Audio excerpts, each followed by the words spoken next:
Mbola anatin'izay tontolo politika izay hatrany nifanalaza hatrany moa ny filoha teo aloha ny Amiral Ratsiraka fa mampilaza 10 andro mialoha toka iverina tanindrazana araka izany ary dia nanao fanambarana ny Ankolafo Ratsiraka izay tarehiny professeur Ange Ndrenarisoa fa hody tanindrazana ny Amiral Ratsiraka andray anjara mavitrika amin'ny raharaham-pirenena ny tenany indrindra fa amin'ny famahanany krizy misy eto amin'ny firenena. Lovaramanatsosy Kristina Kodramanga. Hody eto tanindrazana amin'ny alakamisy ho avy izao ny filoham-pirenena teo aloha ny Amiraly Ratsiraka Didier sady filoham-pamorina ny Arema. Io ny nambarany Ankolafo Ratsiraka izay tarihan'ny professeur Ndrenarisoa Ange io tolakandro io raha ny ona tamin'ny mpanao gazety izy tetsy amin'ny hifonena ny JB Oririka. Miaingana Frantsa zareo zany laka larobia arivo vol lery Madagasikara dia tonga eto Antananarivo zany lakamisy maraina.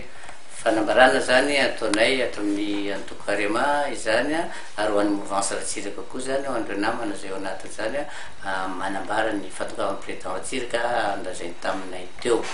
Io moa zany dia efa ela zay no niomana hoe ho avy président Ratsiraka ho teto tanindrazana dia efa nilazana ireo rehetra.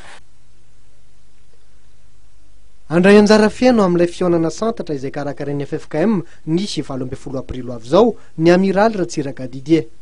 Ny tany mbola lefana Tangabron iny dia nilaza tamin'ireo filoham-pirenena tany ny président Ratsiraka hoe rarany sitsiny raha toa ka misy fampiresahany vahoaka malagasy ary anisany teny an'izany izy mba hoe izay ny vahaolana ahafahana mivoaka amin'izao krizy izao ka nangataka ny ray aman-dreny filoham-piangonana izy mba hampiantso ireo ankolafo kely maro samihafa eto Madagasikara, politika, sivily, miaramila ary koa antoko mpinoana samihafa mba handray anjara amin'izany.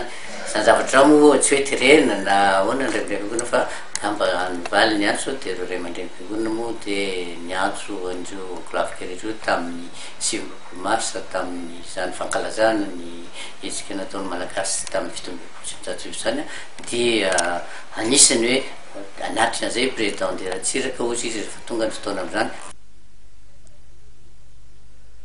Ny Amiral Ratsiraka Didier filoham-pamorina ny antoko Arema dia efa nametraka ny tokony hisindinika eo amin'ny samy malagasy tamin'ny alalan'ny fionana tampony. Nilaza ho manana vahaolana roa na telo tokoa ny tenany hamahana zao krizy izao.